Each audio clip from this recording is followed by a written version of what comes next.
Hello everyone and welcome to the class.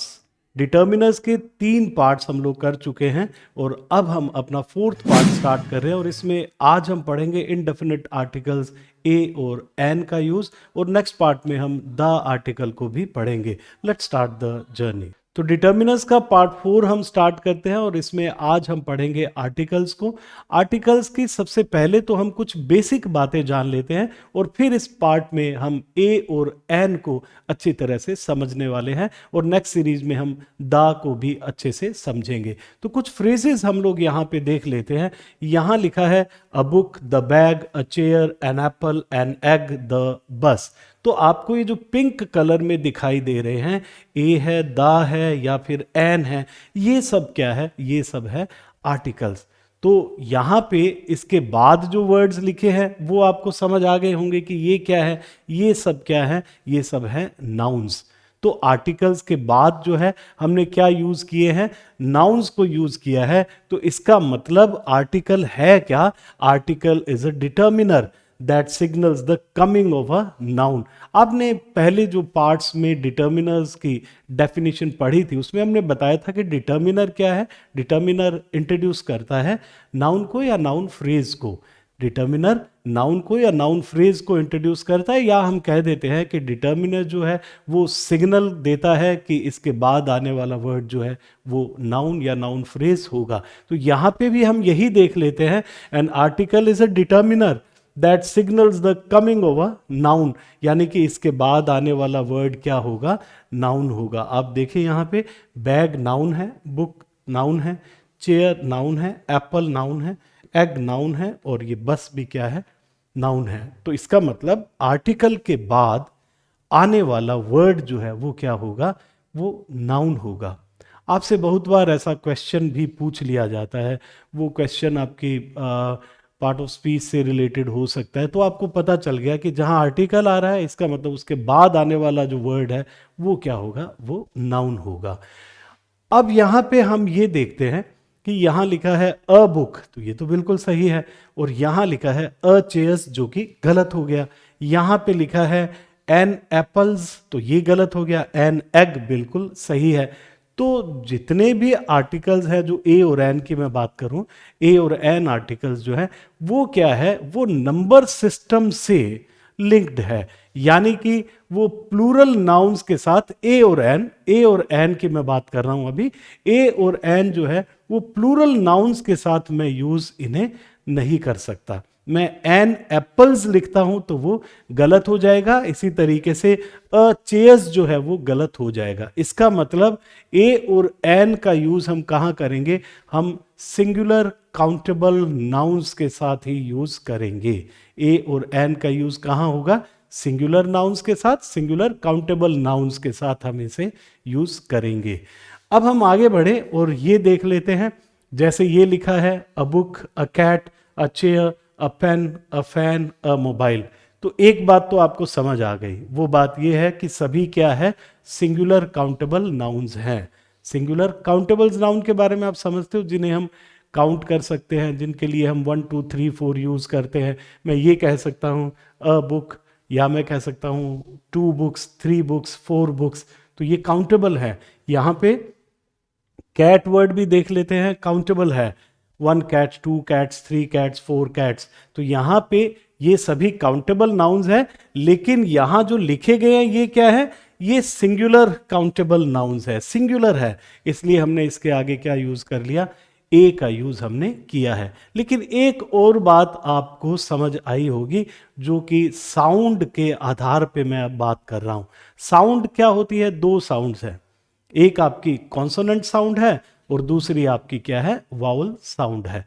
Consonant sounds के बारे में आप जानते हैं और वावल साउंड्स के बारे में भी जानते हैं। आपने फोनेटिक्स का जो वीडियो है वो देख लिया होगा। नहीं देखा है तो एक बार देख लीजिए कि इंग्लिश में 20 वावल साउंड्स हैं। और वो जो वावल साउंड्स है आपको पता है, ए, आ, ई या ई या उ या ऊ या ए। तो इस तरीके से ये साउंड्स जो है वो कैसी साउंड्स है? वावल साउंड्स है। और फिर 24 आपकी क्या है? कॉन्सोनेंट साउंड्स हैं। जैसे हम च की बात कर लें, ब, ट या फिर ह, ये सब क्या है, ये कॉन्सोनेंट साउंड्स है। तो अब यहाँ पे जो हम बात करने वाले हैं वो ये है कि साउंड के बेसिस पे इसके यूसेज की हम लोग बात करेंगे। अगर कॉन्सोनेंट साउंड से सिंगुलर काउंटेबल नाउन स्टार्ट हो रहा है, कॉन्सोनेंट साउंड से अगर वो स्टार्ट हो रहा है, तब हम क्या यूज करते हैं, ए का यूज करते हैं। देखिए जो ब है बुक में, ब साउंड जो है वो क्या है, वो कॉन्सोनेंट साउंड है। अगर मैं यहाँ चेयर की बात करूं तो च जो है वो क्या है, वो कॉन्सोनेंट साउंड है। और अगर मैं यहाँ कैट की बात करूं तो क जो है वो कैसी साउंड है, वो कॉन्सोनेंट साउंड है। अगर मैं पेन की बात करूं, प जो है वो क्या है, कॉन्सोनेंट साउंड है। मोबाइल में म यहाँ कॉन्सोनेंट साउंड है। फैन में फ जो है वो क्या है, कॉन्सोनेंट साउंड है। तो कॉन्सोनेंट साउंड्स है, उनसे पहले जो है आर्टिकल यूज होगा ए। लेकिन कैसा आपका नाउन होना चाहिए, वो सिंगुलर काउंटेबल नाउन होना चाहिए। आप दो चीजें यहां पे आपको समझ आई, एक तो ये काउंटेबल नाउन है लेकिन कैसा है, सिंगुलर है। और एक बात और समझ आई कि ये इसका जो स्टार्टिंग है वो कहाँ से हो रही है, वो हो रही है कॉन्सोनेंट साउंड से। इसलिए हमने यहाँ क्या लगा दिया है, ए का यूज हमने कर लिया। अब हम कुछ और फ्रेजेस को देख लेते हैं। यहां देखिए हमने यूज किया है एन का, लेकिन उसके बाद जो वर्ड्स आ रहे हैं उनको हम अच्छे से देख लेते हैं। यहां लिखा है एरोप्लेन, या लिखा है एप्पल, एग, अम्ब्रेला, ऑरेंज और इंक पॉट। एक बात तो आपको समझ आ गई, ये भी क्या है, काउंटेबल नाउन्स है लेकिन क्या है, सिंगुलर है। लेकिन हम साउंड के बेसिस पे इसके यूसेज की बात कर रहे हैं। तो साउंड की जब मैं बात करता हूं तो ये देखिए कहां से स्टार्ट हो रहा है, ये हो रहा है ए से। और ए कैसी साउंड है, वावल साउंड है, इसलिए हमने यूज किया है एन। यानी कि वावल साउंड से अगर कोई भी सिंगुलर काउंटेबल नाउन स्टार्ट हो रहा है तब हम क्या यूज करते हैं, एन का यूज करते हैं। तो ये देखिए एप्पल, ये भी वावल साउंड है ए। और इधर एग, ए फिर से वावल साउंड है। और ये देखिए ये क्या है, अम्ब्रेला, फिर वावल साउंड है तो हमने एन का यूज किया है। ऑरेंज, इंक पॉट, ये सभी क्या है, वावल साउंड्स है। और इनसे पहले हमने क्या यूज किया, एन को यूज किया है। तो पहली बात तो ये समझ लीजिए कि ए और एन का यूज कहां होता है, सिंगुलर काउंटेबल नाउन्स के साथ होता है। पहली बात, काउंटेबल नाउन्स लेकिन कैसे, सिंगुलर, क्योंकि ए और एन का मतलब भी वन से होता है, इसलिए हम सिंगुलर काउंटेबल नाउन्स के साथ हम ए या एन का यूज करते हैं। अब साउंड के बेसिस पे बात करें कि अगर कॉन्सोनेंट साउंड से वो स्टार्ट हो रहा है तो हमने ए का यूज कर लिया। अगर वावल साउंड से स्टार्ट हो रहा है तो हमने किसका यूज कर लिया, एन का यूज कर लिया। लेकिन आप ये ध्यान रखें कि मैं यहां एक वर्ड बोल रहा हूं साउंड, तो ऐसा नहीं कि कॉन्सोनेंट से स्टार्ट हो रहा है या वॉवल से स्टार्ट हो रहा है, कॉन्सोनेंट साउंड से स्टार्ट हो रहा है। साउंड कॉन्सोनेंट की होगी तो ए, अगर वॉवल साउंड होगी तो क्या लगाएंगे, एन का यूज हम लोग करने वाले हैं। अभी कुछ एग्जांपल्स और देख लेते हैं हम। ये देखिए, वैसे तो यू जो है वो क्या है, वो वावल है, ई क्या है, वावल है। तो इस तरीके से ये ओ क्या है, वावल है। लेकिन हमने तो यहां पे ए का यूज कर रखा है, क्योंकि हम यहां वावल्स की बात नहीं कर रहे हैं, हम बात कर रहे हैं वावल साउंड्स की। तो देखिए कि यहां पे ये यूनिवर्सिटी हम इसे बोलते हैं, तो यू जो साउंड है या य साउंड जो है वो तो कॉन्सोनेंट साउंड है, वो तो वावल साउंड है ही नहीं। इसी तरीके से ये है यूरोपियन, तो यूरोपियन में भी य साउंड आई है, इसलिए हमने यहां क्या यूज किया है, ए को यूज किया है। इसी तरीके से यूनियन जो है वो भी य साउंड है, इसलिए हमने यहां पे अ को यूज किया है। ये देखिए ये यू बोला जाता है, इसे इसे बोला जाता है यू, जो एक फीमेल शीप होती है उसके लिए हम यूज करते हैं ये वर्ड यू। लेकिन साउंड क्या आ रही है, देखिए यहां पे ये है तो वावल, लेकिन साउंड क्या आ रही है, य साउंड आ रही है, इसलिए हमने यहां पे इसे ए को यूज किया है। यूटेंसिल है, या फिर ये देखिए one eyed man, one eyed man, तो यहां पे ओ जो है वो वावल है लेकिन साउंड वो किसकी दे रहा है, व की साउंड दे रहा है, वन आइड मैन, इसलिए हम लिखते हैं अ वन आइड मैन। तो एन वन आइड मैन हम नहीं लिखेंगे क्योंकि साउंड जो है वो कैसी है, वो कॉन्सोनेंट साउंड है, इसलिए हमने यहां पे ए का यूज किया है। अब ये देखें यहां पे ये जो एच से स्टार्ट हो रहे हैं कुछ वर्ड्स, ये लिखा है एन एयर, और इसी तरीके से an honour and then an hour. तो ये एच जो है वो क्या है, एच तो कॉन्सोनेंट है, लेकिन साउंड क्या आ रही है यहाँ पे, वावल साउंड आ रही है। हम यहाँ पे इसे बोल रहे हैं एन एयर, एयर। तो ये जो वारिस होता है, उत्तराधिकारी होता है, उसके लिए हम ये वर्ड यूज करते हैं। तो इसे हम हेयर नहीं बोलते, हम क्या बोलते हैं, एयर। तो एच जो है वो क्या है, साइलेंट है यहाँ पे, और साउंड आ रही है ए से स्टार्ट हो रहा है, एन एयर। तो इसलिए हमने इसे एन का यूज यहाँ पे किया है। ये देखिए, ये होनर नहीं है, ये क्या है, ऑनर है। तो अ साउंड जो है वो कैसी साउंड है, वो वावल साउंड है, इसलिए हमने यहाँ पे एन को यूज किया। इसी तरीके से ये देखिए एन आवर, तो ये आवर है, आ से जो है वो स्टार्ट हो रही है, इसलिए हमने इसको इसके पहले जो है वो एन को यूज किया है। तो आपको समझ आया होगा कि किस तरीके से हम कॉन्सोनेंट साउंड से पहले ए का यूज करते हैं और वावल साउंड से पहले हम किसका यूज करते हैं, एन का यूज करते हैं। ये साउंड के बेसिस पे हमने बात की। अब देखिए कि कुछ अब्रीविएशंस होते हैं। तो अब्रीविएशंस पता है कि आप इस तरीके से शॉर्ट फॉर्म्स लिखते हैं, जैसे RAS है, LLB है, IAS है, एक्सरे है, MP है, SOS है, MLA है। तो आप एक बार देखें कि जब हम इन्हें बोलते हैं तो जो हमारी स्टार्टिंग होती है बोलने की, वो वावल साउंड से हो रही है। जितने भी अब्रीविएशंस में वावल साउंड से बिगनिंग होती है, उनसे पहले हम एन का यूज करेंगे। अब देखिए यहाँ पे RAS, जब मैं यहाँ आर बोलता हूं तो आ साउंड पहले आ रही है, वो कैसी साउंड है, वो वावल साउंड है, इसलिए हमने यहाँ पे NRAS का यूज किया है। इसी तरीके से LLB जब मैं बोलता हूं तो ए पहले ए साउंड आ रही है, ए। तो ए साउंड जो है वो कैसी साउंड है, वो वावल साउंड है, इसलिए यहां पे हम लिख रहे हैं NLLB। इसी तरीके से देखिए IAS, आई जो है, खैर आई तो अपने आप में भी क्या है, वावल भी है और वावल साउंड भी दे रहा है। एक्सरे, ये देखिए ए पहले जो आवाज आ रही है वो क्या है, ए साउंड आ रही है, एक्सरे में ए साउंड आती है, इसलिए एन एक्सरे यहां लिखा गया है। एन MP, एम में भी ए साउंड पहले आती है, इसी तरीके से SOS में भी एस में ए साउंड पहले आती है, और इसी तरीके से MLA जो है वो एम में ए साउंड आ रही है, इसलिए हम यहाँ क्या यूज कर रहे हैं, एन का यूज कर रहे हैं। ऐसा क्वेश्चन आ जाता है, जैसे मैं कहूँ कि my father is dash MLA, तो आपको लिखना पड़ेगा my father is NMLA। My father is dash RAS, तो क्या आएगा, NRAS। तो ये बात आपको समझ आई होगी कि अब्रीविएशंस में अगर कहीं जो आप पहला लेटर बोल रहे हैं, अगर उसमें कहीं भी वावल साउंड है, तब क्या हम यूज करेंगे, एन का यूज करेंगे। अगर कॉन्सोनेंट साउंड है तो हम ए का यूज हम लोग वहां पे कर लेंगे। ये देखिए, ये कुछ एक कंफ्यूजन्स आपके दिमाग में उठ सकते हैं। जैसे हम यहां पहला एक फ्रेज देख लेते हैं और लिखा है एन इंटरेस्टिंग बुक, जो कि बिल्कुल सही है, एन इंटरेस्टिंग बुक। यहां पे हम कभी भी, ये बात आपको ध्यान रखनी है कि एडजेक्टिव प्लस नाउन, अगर देखिए ये एडजेक्टिव है, ये नाउन है, तो ऐसा नहीं होता है कि हम हेड के अकॉर्डिंग ही लगाते हैं, बल्कि हम जो भी आर्टिकल यूज कर रहे हैं उसको, जो ये जिस तरीके से जो वर्ड इसके बाद है, उस वर्ड के अकॉर्डिंग ही हमें ए या एन का यूज करना है। तो यहां पे इंटरेस्टिंग है तो हमने लिखा एन इंटरेस्टिंग बुक।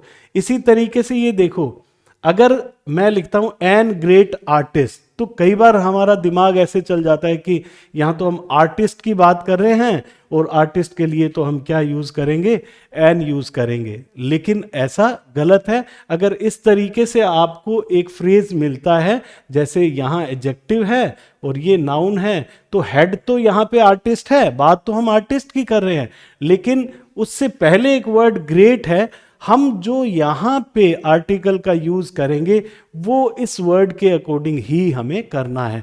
तो इसलिए एन ग्रेट आर्टिस्ट गलत हो जाएगा और सही क्या होगा, अ ग्रेट आर्टिस्ट सही होगा। कभी भी ये मत सोचना कि हेड वर्ड के अकॉर्डिंग ही हमें यूज करना है। कई बार ऐसा हो जाता है, कंफ्यूजन हो जाता है कि आपके एग्जाम में ऐसा क्वेश्चन आ गया कि he is dash great artist, तो आपने सोचा आर्टिस्ट है, आर्टिस्ट के लिए तो एन लगाना चाहिए, लेकिन उससे पहले एक और वर्ड है, वो है ग्रेट, तो अब ग्रेट के अकॉर्डिंग ही लगाएं, he is a great artist ही लिखा जाएगा। इसी तरीके से ये देखिए अम्यूजिंग स्टोरी है, तो ये ऐसा नहीं होगा कि एन वेरी अम्यूजिंग स्टोरी, तो क्या होगा अ वेरी, क्योंकि इस वर्ड के अकॉर्डिंग हम लोग यहाँ पे ए का यूज करेंगे। इसी तरीके से अ बिग एप्पल सही है, कहीं ये मत सोचना कि एप्पल है वर्ड हमारा मेन और हेड वर्ड एप्पल है और एप्पल के अकॉर्डिंग एन लगना चाहिए, तो वो गलत हो जाएगा। हम क्या लिखेंगे अ बिग एप्पल, यहाँ पे इस बिग के अकॉर्डिंग हमें क्या करना है, ए का यूज करना है, अ बिग एप्पल ही बिल्कुल सही है। अब देखें यहाँ पे ये बहुत ही अच्छी बात अब आपको समझ आने वाली है, एक क्योंकि मैंने पहले ही बताया था कि कुछ बेसिक बातें हम लोग करने वाले हैं, कुछ ए और एन के बारे में भी पढ़ेंगे और कुछ बेसिक बातें जो आपके लिए बहुत ज़रूरी है जानना। जैसे ये देखिए यहाँ लिखा है दिस इज़ अ बस और यहाँ लिखा है दिस इज़ एलिफेंट, तो ये एलिफेंट जो है जो मैंने लिखा दिस इज़ एलिफेंट, तो ये गलत हो गया, तो इसका मतलब मुझे यहां पे कुछ आर्टिकल लगाना जरूरी था, तो दिस इज एन एलिफेंट होता तो वो सही होता, दिस इज एलिफेंट तो क्या हो गया, गलत हो गया। दिस इज बस भी गलत हो गया क्योंकि यहां पे मुझे यहां ए लगाना जरूरी था, दिस इज अ बस यहां लिखना जरूरी था। अब क्यों गलत हो गया हम इसकी बात कर लेते हैं कि यहां लिखा है कि singular countable nouns always take an article. अभी अभी मैंने आपको एक बात बताई थी कि काउंटेबल नाउन्स पता ही आपको, जिनको आप गिनते हो, जैसे ये पेन है तो ये क्या है, ये काउंटेबल नाउन है, 1 पेन 2 पेन्स 3 पेन्स, इनको आप काउंट करते हो। इसी तरीके से अगर मैं यहाँ बस की बात करता हूँ तो बस क्या है, काउंटेबल नाउन्स, आप गिनेंगे इन्हें, 1 बस 2 बसेस 3 बसेस, तो क्या कर रहे हैं आप इन्हें गिन रहे हैं।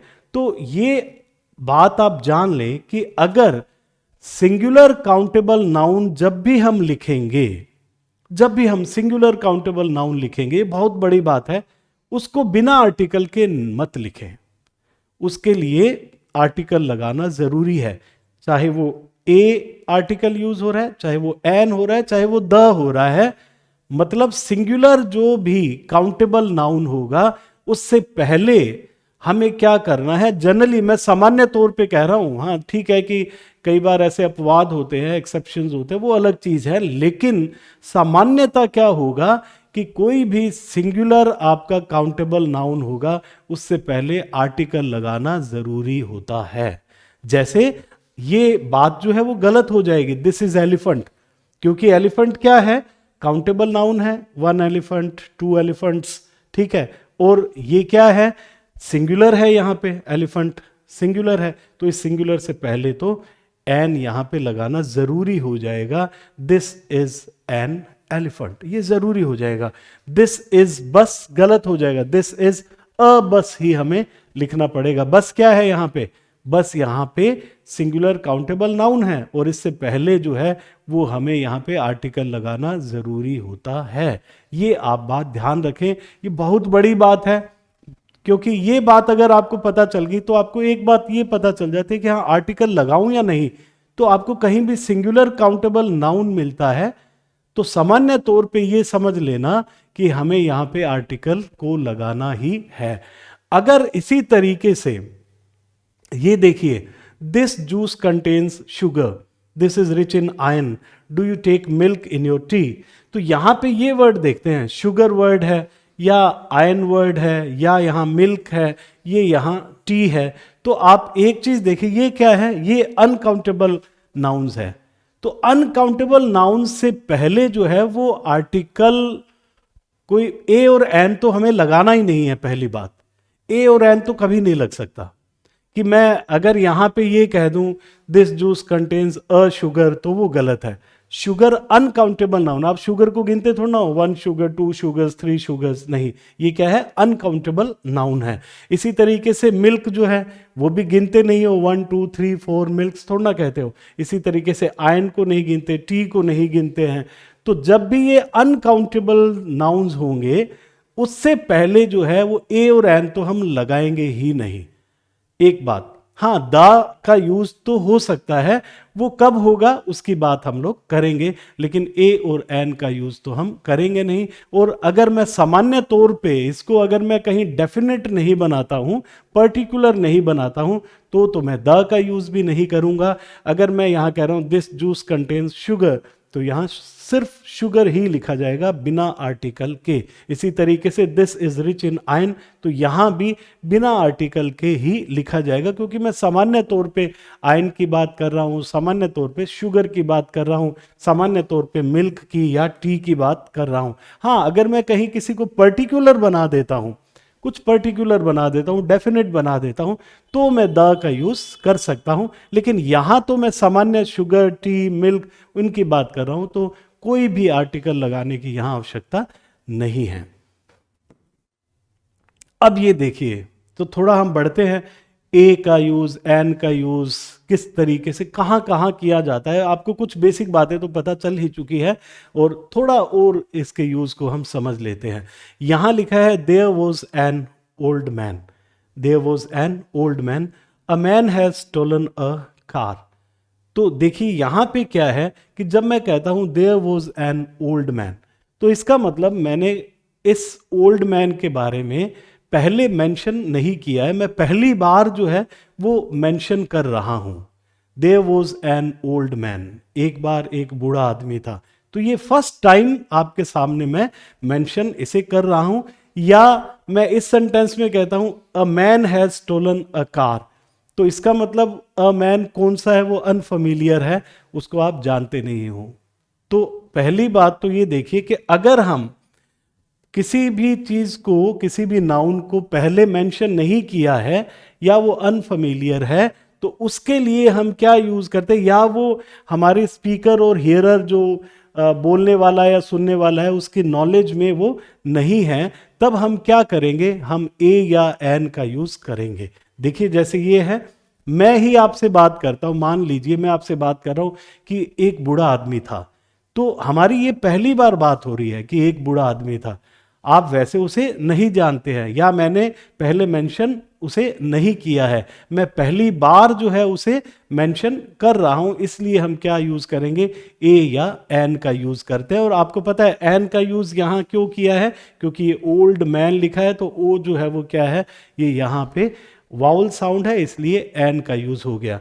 A man has stolen a car, जब मैं कहता हूं a man has stolen a car, तो इसका मतलब एक आदमी ने एक कार जो है वो चुरा ली है, एक आदमी ने एक कार चुरा ली है। तो एक आदमी वो कौन सा है हमें नहीं पता, और एक कार कौन सी है वो भी हमें नहीं पता, वो मेंशन्ड नहीं है, और इसके बारे में आपको और मुझे नॉलेज नहीं है, तो इसलिए हम लिख देते हैं a man has stolen a car. तो आपको एक बात समझ आनी चाहिए कि जब कभी भी हम पहली बार किसी चीज़ को मेंशन करते हैं जिसके बारे में हम पहले से नहीं जानते हैं, उसके लिए हम जनरली क्या यूज़ करते हैं, ए और एन आर्टिकल का यूज़ करते हैं। जैसे यहाँ पे लिखा है there was an old man, a man has stolen a car. इसी तरह से हम ये सेंटेंसेस यहाँ पे देख लेते हैं। पहले यहाँ लिखा है there was an old man, the man was very brave, तो ये बात तो आपको पता चल ही चुकी है, there was an old man, कि जब मैं पहली बार किसी को मेंशन करता हूं, कोई भी पर्सन और थिंग को,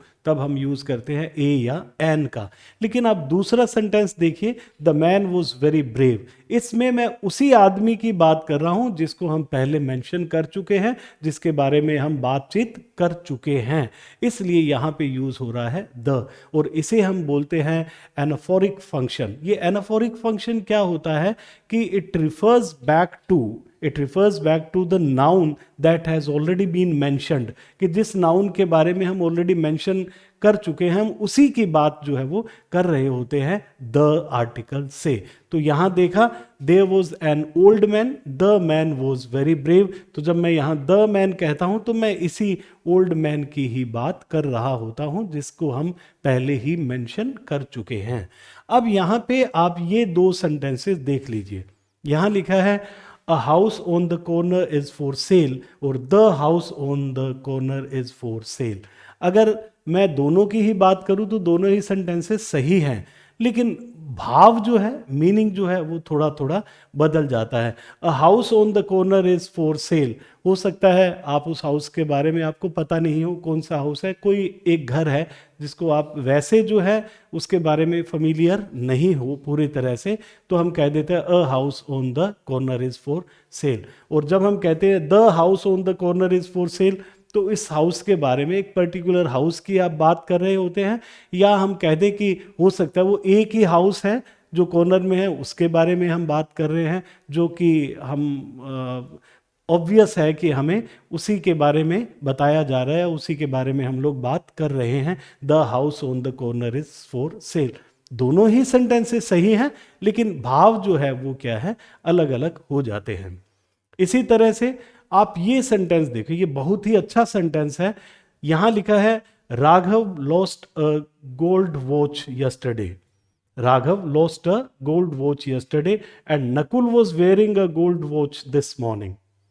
यहां लिखा है Raghav lost a gold watch yesterday and Nakul was wearing a gold watch this morning.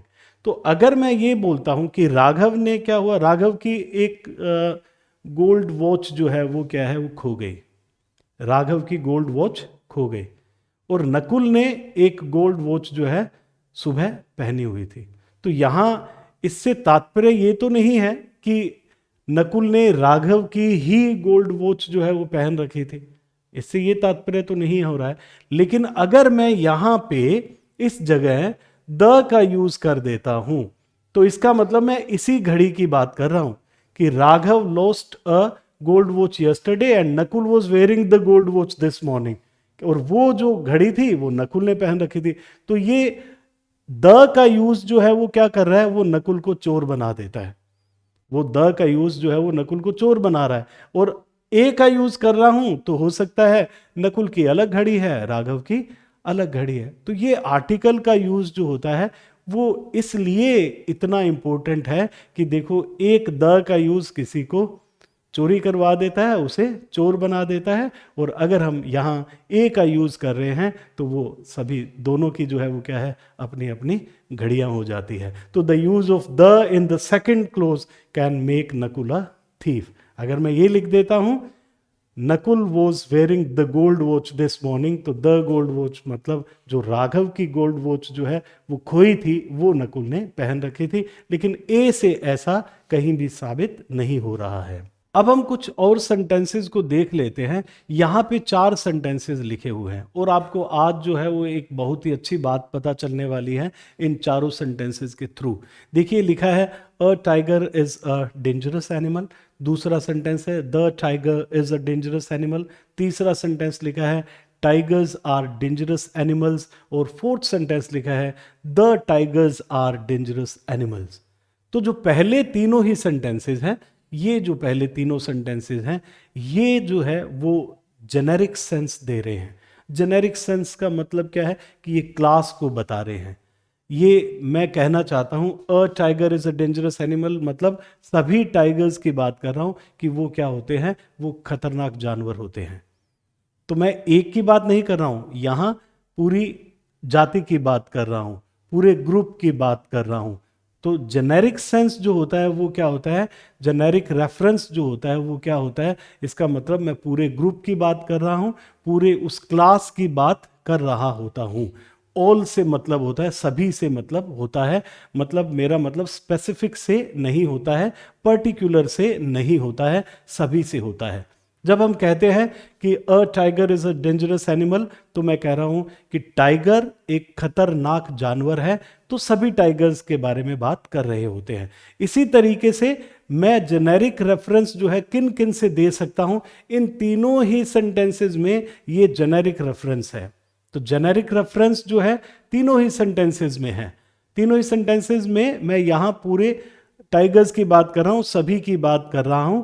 जैसे अ tiger is a dangerous animal, ये जेनेरिक रेफरेंस है। और इसी तरीके से the tiger is a dangerous animal, ये भी क्या है, ये भी जेनेरिक रेफरेंस है। और इसी तरीके से टाइगर्स आर डेंजरस एनिमल्स, ये भी क्या है, जेनेरिक रेफरेंस है। तो इसका मतलब मैं ए से स्टार्ट करूं या द से स्टार्ट करूं, ए या एन से, या द से स्टार्ट करूं, या मैं प्लूरल से स्टार्ट करूं, तो मैं जेनेरिक सेंस या जेनेरिक रेफरेंस जो है वो किसी भी व्यक्ति या वस्तु का देता हूं। लेकिन अगर यहां प्लूरल नाउन से पहले मैंने द लगा दिया तो ये यहां टाइप को नहीं बता रहा है, ये स्पेसिफिक हो जाएगा, ये पर्टिकुलर हो जाएगा। जब मैं कहता हूं the tigers are dangerous animals, तो मेरा मतलब होगा कि वो टाइगर्स जो है वो डेंजरस एनिमल्स है जो वो वहां बैठे हुए हैं, वो वाले। तो यहां मैं पूरी क्लास की बात नहीं कर रहा हूं, यहां सभी टाइगर्स की बात नहीं कर रहा हूं। तो जब मैं सभी टाइगर्स की बात कर रहा हूं तो मैं तीन तरीके से ही कर सकता हूं, या तो ए या एन से स्टार्ट करें, या फिर द से स्टार्ट करें, या फिर प्लूरल से स्टार्ट करें। लेकिन प्लूरल से पहले अगर मैं द का यूज कर लेता हूं तो इसका मतलब क्या होता है, मैं पर्टिकुलर उन्हीं टाइगर्स की बात कर रहा हूं जो मेरे सामने हैं या जो वहां बैठे हैं, उनकी बात कर रहा हूं। ये सभी की बात फिर नहीं हो रही है। तो आपको एक बात समझ आई, अगर मान लीजिए मैं एक क्वेश्चन यहां पे पूछ लेता हूं कि कौन सा सेंटेंस जो है वो यहां पे टाइप को नहीं बता रहा है, या ओल्ड टाइगर्स को नहीं बता रहा है, या जेनेरिक रेफरेंस नहीं दे रहा है, तो आपको पता चल गया होगा कि ये वाला सेंटेंस जो है वो यहां सभी यानी पूरी क्लास को नहीं बता रहा है, सभी टाइगर्स को नहीं बता रहा है, जेनेरिक रेफरेंस जो है वो नहीं दे रहा है। हाँ, ये तीनों जो है वो ऐसा कर रहे हैं। तो ये जेनेरिक रेफरेंस कह सकते हो, क्लासिफाइंग कह सकते हो इसे, ठीक है। और लेकिन ये जो है ये क्या है, ये स्पेसिफिक रेफरेंस जो है यहां दिया जा रहा है। आपको ये बात अच्छे से समझ आ गई होगी। अब ये देखिए, अगर मैं ये लिख देता हूं tiger is a dangerous animal, ये तो गलत हो जाएगा। क्यों गलत हो जाएगा आपको पता चल चुका होगा। एक तो ये बात कि ये टाइगर जो है वो क्या है, यहां पे सिंगुलर नाउन है, काउंटेबल नाउन है, सिंगुलर है, और इससे पहले तो आर्टिकल का लगना बहुत ज़रूरी होता है। तो यहाँ पे इसको सही करने के लिए मैं क्या कर सकता हूँ, ए लगा सकता हूँ, अ tiger is a dangerous animal, या फिर मैं क्या कर सकता हूँ, द का यूज कर सकता हूँ, the tiger is a dangerous animal. तो इस तरीके से ये सिर्फ tiger is a dangerous animal लिखा होगा तो वो क्या होगा, वो गलत हो जाएगा। यहां देखते हैं, ये लिखा है ही is a teacher, she is a nurse, she is a doctor, he is an actor. तो कोई भी मैं प्रोफेशन की बात करता हूँ, ऑक्यूपेशन की बात करता हूँ, या पोस्ट की बात करता हूँ, तो उससे पहले जो है हम ए या एन का यूज करते हैं, जो कि आप इन सेंटेंसेस में अच्छे से देख सकते हैं। और इसी तरीके के सेंटेंस आपसे पूछ भी लिए जाते हैं। जैसे मैंने अभी कहा था ही इज डैश एमएलए, तो क्या होगा, he is an MLA. She is dash doctor, तो शी इज अ डॉक्टर। तो ये यहाँ पे जो भी प्रोफेशंस बताए जा रहे हैं, ऑक्यूपेशंस बताई जा रही है, पोस्ट बताई जा रही है, उससे पहले हम ए या एन का यूज करते हैं। इसी तरीके से मैं यहाँ कह रहा हूँ कि rice sells at 50 rupees a kilo. तो ये कोई भी रेट जब हम बताते हैं प्रति किलो, प्रति की जब हम बात करते हैं, मतलब पर की जब हम बात करते हैं, पर प्रति मीन्स जैसे हम कह देते हैं कि पर केजी, इसी तरीके से पर किलोमीटर। तो उसके लिए हम क्या यूज करते हैं, ए या एन को यूज करते हैं। जैसे आप देखिए यहाँ लिखा है rice sells at 50 rupees a kilo, ये देखिए 50 rupees a kilo means per KG की हम यहाँ बात कर रहे हैं। She can type 40 words a minute means per minute, 1 minute की यहाँ बात कर रहे हैं। 50 kilometres an hour, per hour की हम लोग यहाँ बात कर रहे हैं। तो यहाँ ए और एन का यूज इस तरीके से किया जाता है। अब देखिए ये सेंटेंसेस कुछ लिखे हैं, यहां लिखा है he has gone for a walk, have a look at this book, he gave a talk on grammar, I had a bath. तो ये क्या है, ये जितने भी वर्ड्स हैं आप देखेंगे, यहाँ वॉक है, या फिर यहाँ क्या है, लुक है, और यहाँ पे टॉक है, या ये बात है। ये वैसे वर्ड्स जो है जनरली बेसिकली ये वर्ब्स हैं, लेकिन इन वर्ब्स को हमने क्या कर दिया, नाउन के रूप में यूज करते हैं। तो जब कभी भी वर्ब्स को देखिए, वर्ब्स क्या है, जैसे यहाँ पे वोक है, लुक है, टोक है, बात है, बेसिकली तो ये वर्ब्स है, लेकिन हम इन्हें नाउन्स बना रहे हैं। तो जब कभी भी हम इन वर्ब्स को नाउन के रूप में यूज करेंगे तब हमें यहाँ पे ए या एन लगाना जो है वो जरूरी हो जाता है। तो हमने लिखा है he has gone for a walk, have a look at this book, he gave a talk on grammar, I had a bath. तो यहाँ पे जो ये बेसिकली वर्ब्स थे इनको हमने नाउन्स बनाया है। तो जब कभी भी हम नाउन बनाएंगे तो इससे पहले ए का यूज हम या एन का यूज हम लोग करते हैं। अब देखिए इसी तरीके से यहां लिखा है a mister Smith came to meet you. A mister Smith का मतलब देखिए वैसे तो ये क्या होता है, प्रॉपर जितने भी नाउन्स होते हैं उनसे पहले हम कोई भी ए या एन का यूज हम नहीं करते हैं। तो हम कह रहे हैं a mister Smith came to see you या केम टू मीट यू। तो इसका मतलब क्या है, कोई मिस्टर स्मिथ आए थे, यानी कि आप उन्हें जानते नहीं हैं। तो मैं कहूँ मिस्टर शर्मा केम हियर, तो कोई मिस्टर शर्मा आए थे, कोई मिस्टर शर्मा यहाँ आए थे, आप उसे जानते नहीं हो। कोई से मतलब होता है यहाँ पे, अननोन से मतलब होता है। इसी तरीके से देखिए ये कुछ यहाँ पे नंबर्स हैं, जैसे अ डजन हो जाएगा, अ हंड्रेड हो जाएगा, अ क्वार्टर है, अ मिलियन है, इसी तरीके से अ थाउजेंड, अ हंड्रेड हम लोग लिख चुके हैं। तो ये जितने भी नंबर्स हैं उनसे पहले हम क्या यूज़ करते हैं, ए का यूज़ हम लोग कर लेते हैं। और इसी तरीके से कुछ क्वांटिटी है, जैसे फ्यू है, लिटिल है, अ लार्ज नंबर ऑफ है, अ ग्रेट मैनी है। तो ये जो क्वांटिटी है इससे पहले भी हम ए का यूज़ यहाँ कर लेते हैं। और यहाँ हम देखें कुछ एक फ्रेजेस की बात कर लेते हैं जो आपसे पूछ लिए जाते हैं, जैसे ईट अ हम्बल पाई है, इन अ हरी है। देखिए कुछ फ्रेजेस है, फिक्स्ड फ्रेजेस है, जैसे हैव अ फीवर होता है, इन अ डिलेमा होता है, और मेक अ नॉइज है, हैव अ हेडेक है। और इसी तरीके से कुछ और फ्रेजेस है, ये लिखा है have a knowledge of, in a rage, या फिर in a temper, have a good time, have a fancy for, have a taste for, light a fire, have a thirst for, and have a pain. तो ये कुछ एक phrases है, fixed phrases है, जिनके साथ हम ये ए आर्टिकल का यूज़ या फिर एन आर्टिकल का यूज़ कर लेते हैं। आई होप आपको ये सभी बातें अच्छे से समझ आई होगी। कुछ बेसिक बातें आपको समझ आई कि हम किस तरीके से ए और एन का यूज़ करते हैं या द का यूज़ कहाँ करते हैं। कुछ बेसिक हमने समझा, ए और एन के बारे में थोड़ा हमने डिटेल से समझा। अब नेक्स्ट जो पार्ट है उसमें हम द का यूज़ करने वाले हैं, या हम कहाँ आर्टिकल्स का यूज़ नहीं करते उसके बारे में हम लोग समझने वाले हैं। आई होप आपने इस क्लास को खूब इन्जॉय किया होगा, और जो लोग नए जुड़ रहे हैं वो इस चैनल को सब्सक्राइब कर लें, इसे लाइक करें, शेयर करें, उन लोगों तक पहुंचाएं जो अपनी कम्पेटिटिव एग्ज़ाम्स की तैयारी अच्छे से करना चाहते हैं। और कमेंट बॉक्स में आप ज़रूर बताइएगा कि आपको ये क्लास कैसी लग रही है। Thank you very much and have a wonderful day.